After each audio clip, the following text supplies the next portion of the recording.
Hi everybody and welcome to another digital piano shootout. Today we have the Casio CDP-S350 and the Yamaha P45.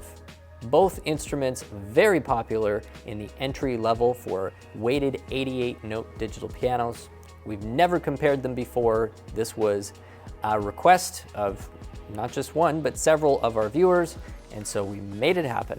We're going to be talking about their actions and comparing all of the niggly little details about the piano tone and the differences in functionality, and there are some significant differences in functionality. So if any of those things sound like information you are on the hunt for, well, you have arrived, hopefully, at your video. If it's the first time that you've seen us here on YouTube, we would really appreciate if you did subscribe, hit that notification bell, and so you can join us for others in the future. Without further ado, let's get started with this comparison of Casio's CDP-S350 and Yamaha's P45 right away.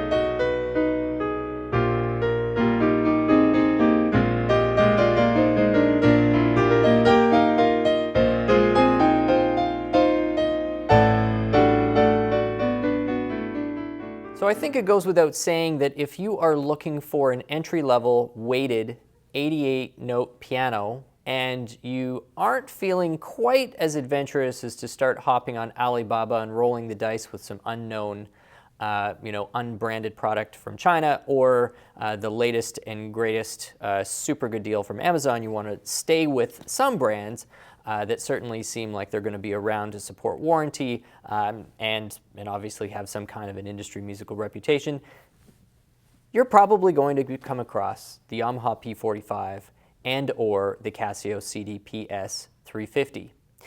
The 350 is newer to the market than the P45. The P45 has been with us for, I believe, 2 or 3 years. It was the update to the P35, a piano that I also know quite well. I actually owned one.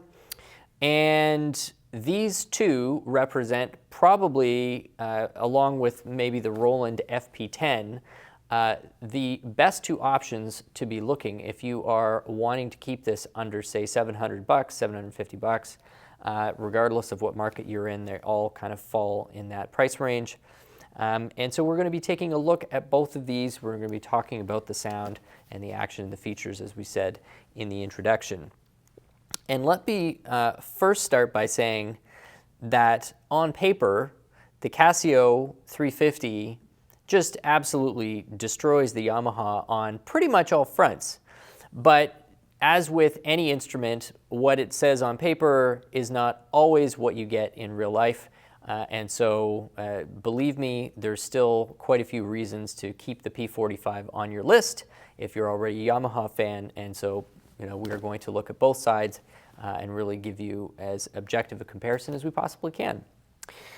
Let's start with sound, and we are taking direct line outs of these instruments. Neither of the onboard speakers on these instruments are fantastic. They both do the job for a small space or just for personal reference. On the P45, we have a pair of 6-watt speakers. Over on the Casio CDP-S350, we have a pair of 8-watt speakers. Hypothetically, a little bit louder. But both are fairly small, and neither one are putting premium cones in these things or premium amplifiers. They do the trick. They both sound fairly similar in person. So we're giving you the direct line outs so you can reference actually what would be coming to you through headphones, or if you were using this as a sound source, which probably is more relevant to more people. The reason I'm not doing both is neither one of these have discrete line outs, and neither one of them, I believe, have the ability to independently turn on and off the local speakers depending on what you have plugged into it. So we had to pick and choose. So we're doing the direct line outs. I'm going to give you a sample of what the piano tone sounds like on the Yamaha and what the piano tone sounds like on the Casio. Both are just the default settings. and we'll let you decide for yourself, whether you can hear a difference, what those differences are, and then I'll, of course, talk about what I'm perceiving as well.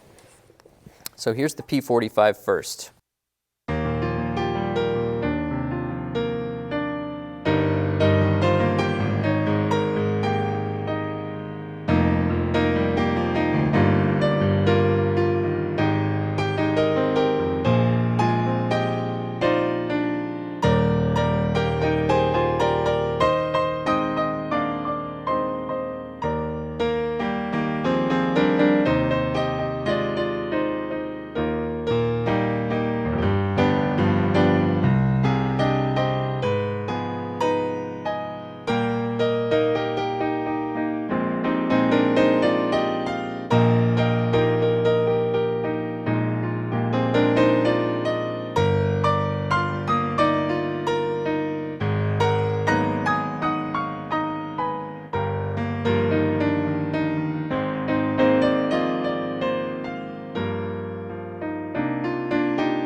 There's not a tremendous amount of difference between the two.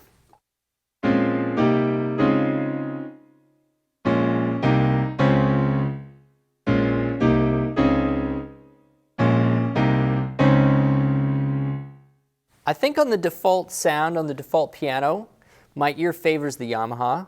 I think there's a little bit more natural mid-range warmth to the Yamaha. I think the Casio has a bit of a V shape on the EQ on that sample, and I don't know whether it's inherent to the sample or whether it's sort of something in the processing of that signal.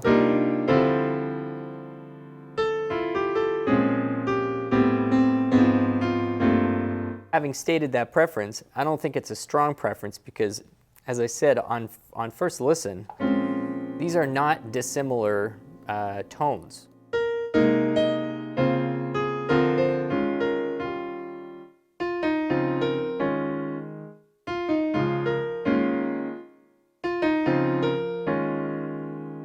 Yeah, a little more ambience by default over here, but a little less structure in the mid part of the tone.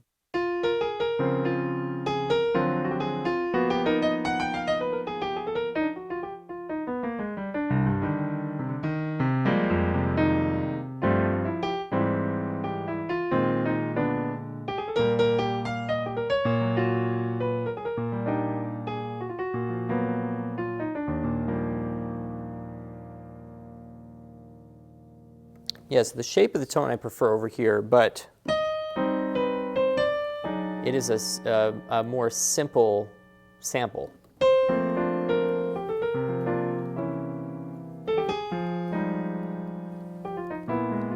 Not a a lot going on there in the decay. Not a lot of inharmonicity happening, you know, with the attack of the note.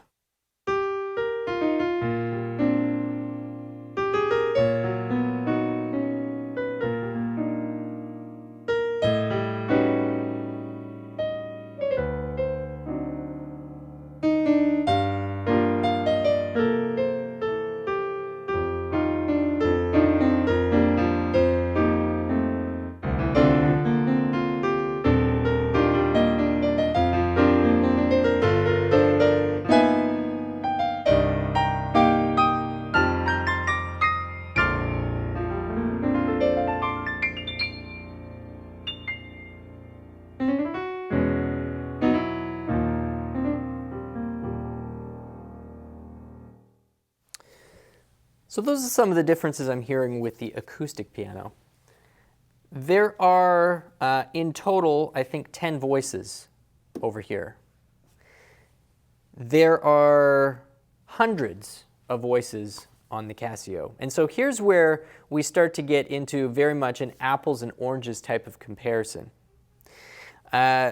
Because if you were looking for a well-rounded instrument, and this really could be thought of kind of in a similar category to, say, what Yamaha's DGX 660 or the current 670 was, which was an interesting mix of auto accompaniment features, kind of a portable grand with a pretty decent feel and sound without being too crazy in terms of price. You know, it's kind of going for that at several $100s under what the Yamaha does. But of course, the Yamaha would still have some other advantages. It is more fully featured than the CDP-S350. We're talking the DGX series now, as well as better onboard speakers. But this was the general lane that I think Casio was trying to experiment or get into. Is there a user who's a Yamaha DGX user who doesn't need the beefy onboard speakers, still wants 80% of the functionality, and would love, you know, something at 60% of the cost? Because it's more or less what you got here.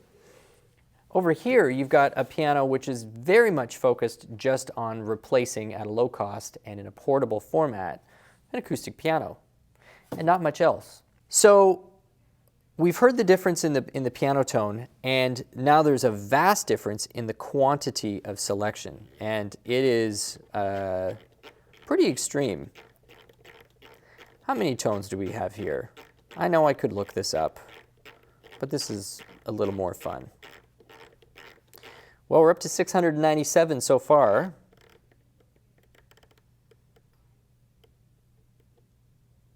$700. Okay, 700 versus 10. So, not much of a horse race there.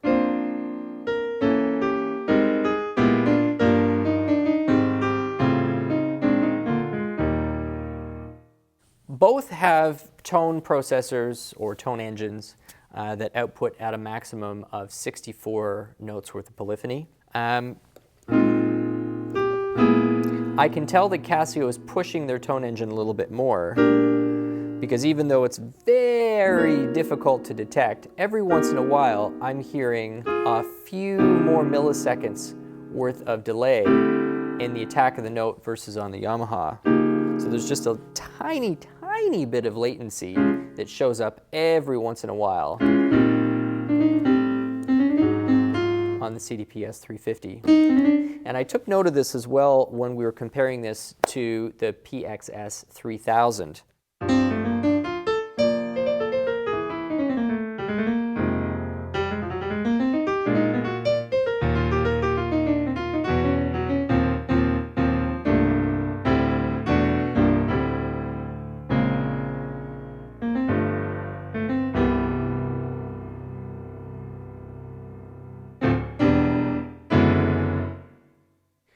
But another thing I really do have to give Casio quite a bit of credit for is that 700 sounds. I mean, the first thing that comes to mind for me when I hear 700 and I'm talking about this kind of price point is like, well, they must be pretty crappy.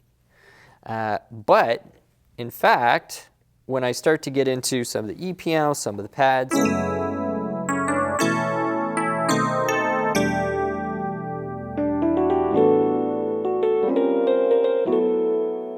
quite complex.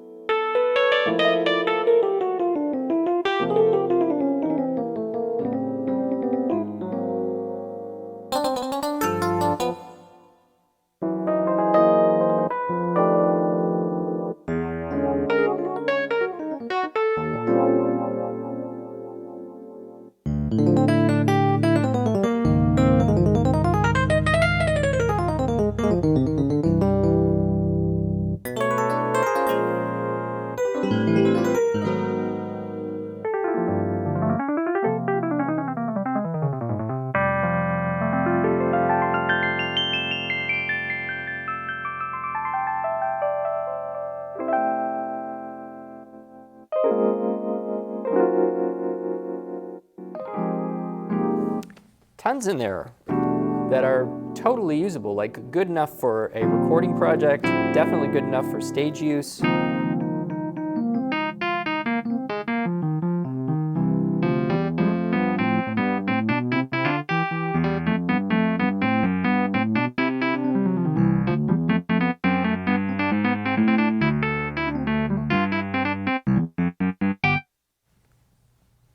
So we've got quantity and we've got what seems quality out of those sounds as well. I'm going to cover the functionality that goes along with a lot of that sound in our third section when we get into connectivity and some of the other options.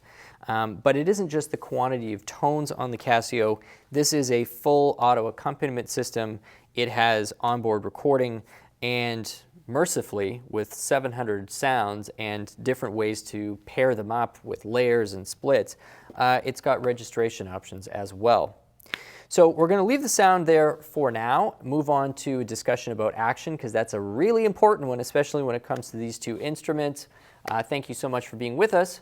I'm going to be back in just a second.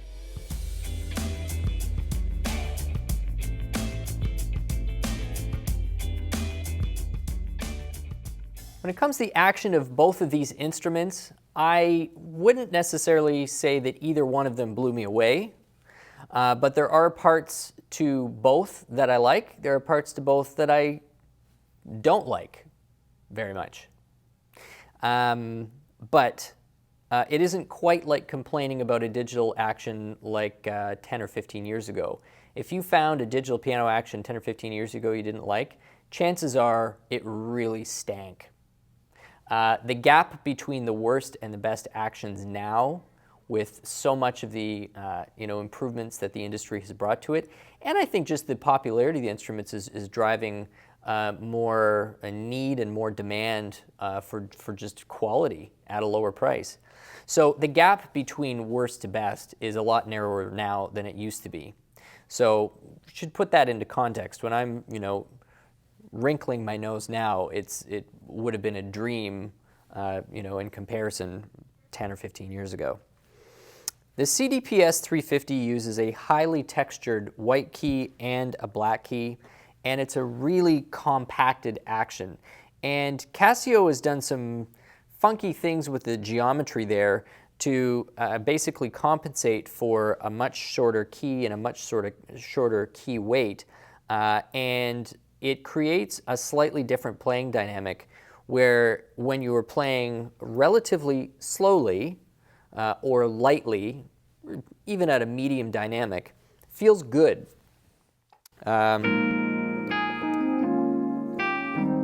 Feels like a piano.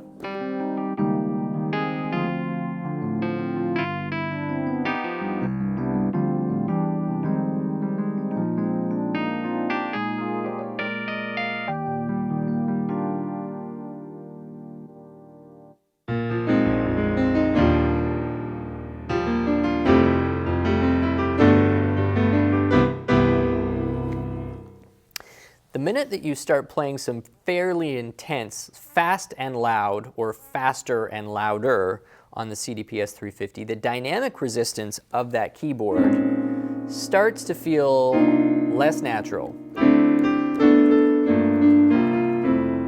So in this particular case, you've got to know what your own playing style is, or the use case that you'd be putting this into, and judge for yourself whether the observation I'm making, which I'm confident in, but doesn't mean that's going to mean anything to you or how you'd be using it.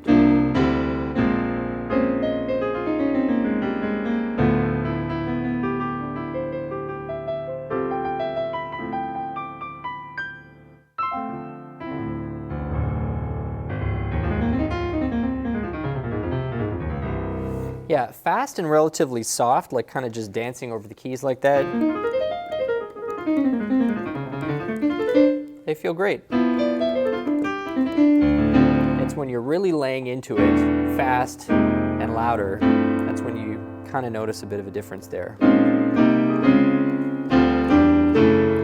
Now it's possible you could get in there and try and edit the touch curve and see whether you could get around that sensation. It's possible. Over on the Yamaha, we've got their GHS action, which is one of their older actions. It's hardly new.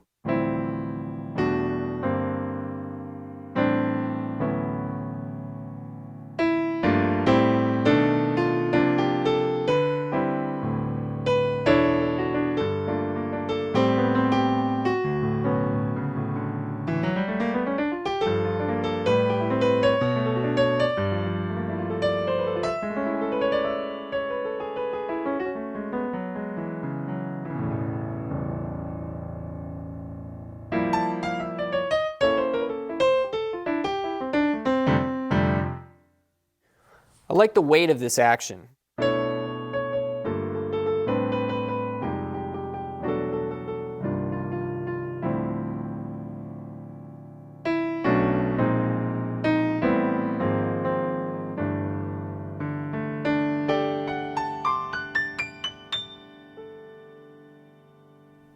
The repetition feels good, and regardless of whether you're playing it near the top of the dynamic range or speed or bottom, it's got a longer counterweight and key stick in there versus the Casio. So you're not trying to simulate anything with a heavier weight, you've got just the natural length of the lever to do that for you.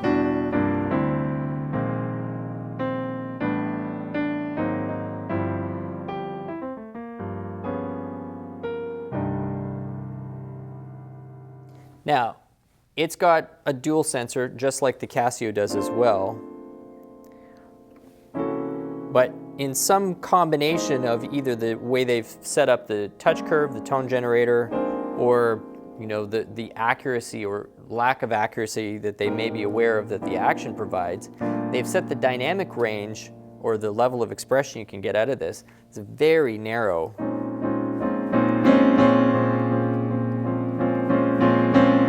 I mean, you can, like, literally you can see how hard I'm pressing down, so I'm not trying to simulate anything here. I'm just legitimately playing quite quietly.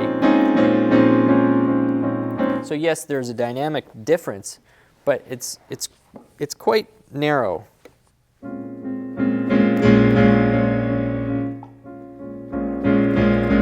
little bit wider on the Casio.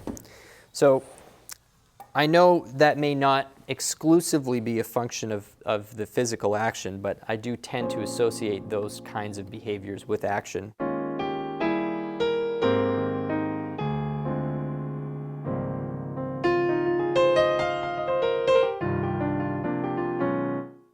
So the weight is good.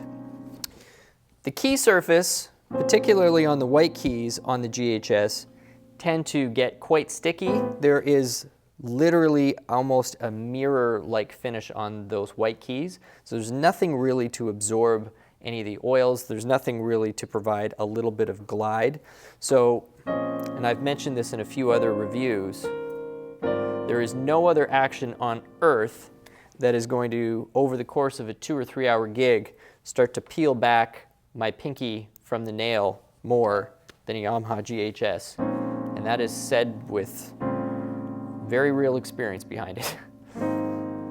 Happened many times in my life. So between these two, what do I like about the Casio? I like the fact that it's a textured key. And in whatever combination they have between it and the tone generator, there's a greater dynamic range that I'm perceiving than what I get in the Yamaha.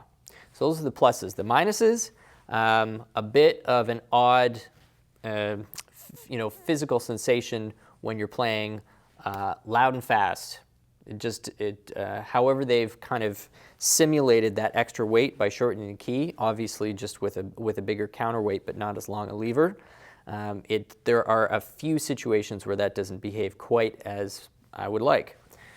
Over on the Yamaha side, what do we've got? The weighting feels very standard. and generally the action, at least right out of the box, feels nice and secure. Things that I don't like, we've got a very compressed dynamic range, and we've got almost a mirror-like finish on the white key. As I said, there are quite a few playing situations where that actually becomes pretty uncomfortable. You'd be surprised at how much you naturally expect there to be a little bit of glide on a piano key, particularly if you're doing some reaching and jumps around the keyboard. You are going to start to feel that quite a bit on your fourth and fifth fingers on both your left and your right hand on a GHS action. At least that has been my experience. We are going to move on to a third section, and the final section we're going to talk about any other connectivity and functionality other than what we've already covered. So thank you so much for being with us once again. We'll see you in a second.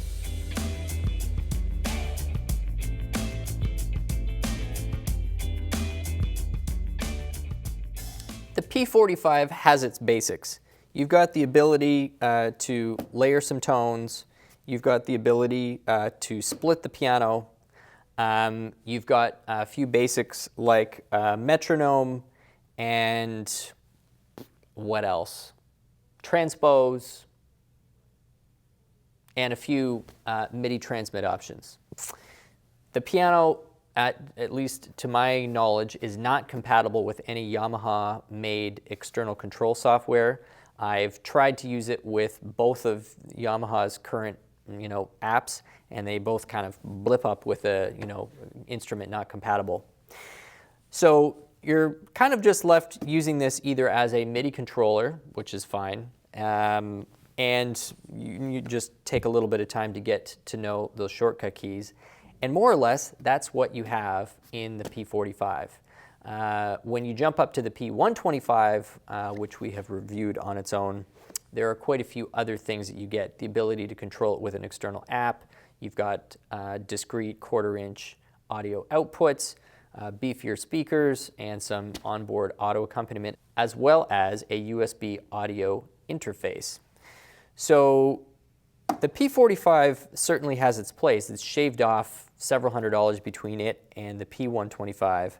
But more or less, what you have here is a fairly light, highly portable piano substitute that can serve as a MIDI controller when it needs to. And that's about it. But a nice default piano tone for sure with which to work. On the CDP-S350, even though the price point is the same, and hence the reason why we really were compelled to do the comparison in the first place, such a different beast. So we've already covered the huge range of tones that are available on here. This also is an auto accompaniment machine, meaning that you can set rhythms, you can set other supporting instruments to play along with you, and use your left hand to basically direct the band. You can also record onto the instrument. You also have just rhythms if you don't want to use the auto accompaniment, so you have that. It has an onboard arpeggiator, which is actually pretty cool. Arpeggiators have always been there in the synth world and always been in the professional world, but arpeggiators just were something that kind of disappeared from the mainstream user for like a decade or even more. And just over the last few years, I'm starting to see arpeggiators make their way back into instruments that are intended for regular guys and gals, which I think is fun because, even if it can be a little bit tacky, it's cool to play around with an arpeggiator every once in a while. In addition, it can be controlled remotely, but wired, not wireless, through Casio's Cordana app, and the Cordana app is laid out really well. It's actually very easy to use, so if that's something that you prefer, you don't want to kind of learn the whole menu structure here, you just get a portable device, hook it up to a cable. You will need a cable that goes from this to a USB Type B, not Type A, so it looks like a printer cable on the other end. This also has an 1/8 inch or 3.5 mil auxiliary audio in, and it supports, if you want it to, a triple pedal system, which is also very cool. So the P45 does not have the triple pedal system. However, you can get a more substantial damper pedal to go along with it other than the little plastic flippy thing that comes with it. Both the Casio and the Yamaha come with the little plastic flippy thing instead of a proper damper pedal. So if you are going to be living with either one of these and you are a piano player, believe me, that's one upgrade that you are going to want to make, and both have them available.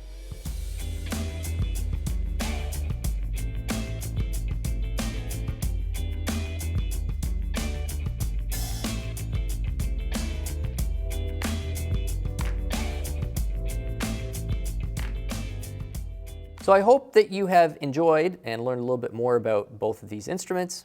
We have done individual review of the Casio CDP-S350, so if you want to learn even more about the specific functionality that we mentioned, I would highly advise checking out that video. If it's the first time that you have arrived here to the channel, we would really appreciate if you did subscribe, because we love meeting new people from all over the world who just like pianos like us. My name is Stu Harrison. This has been Merriam Pianos on YouTube, and we'll see you again soon.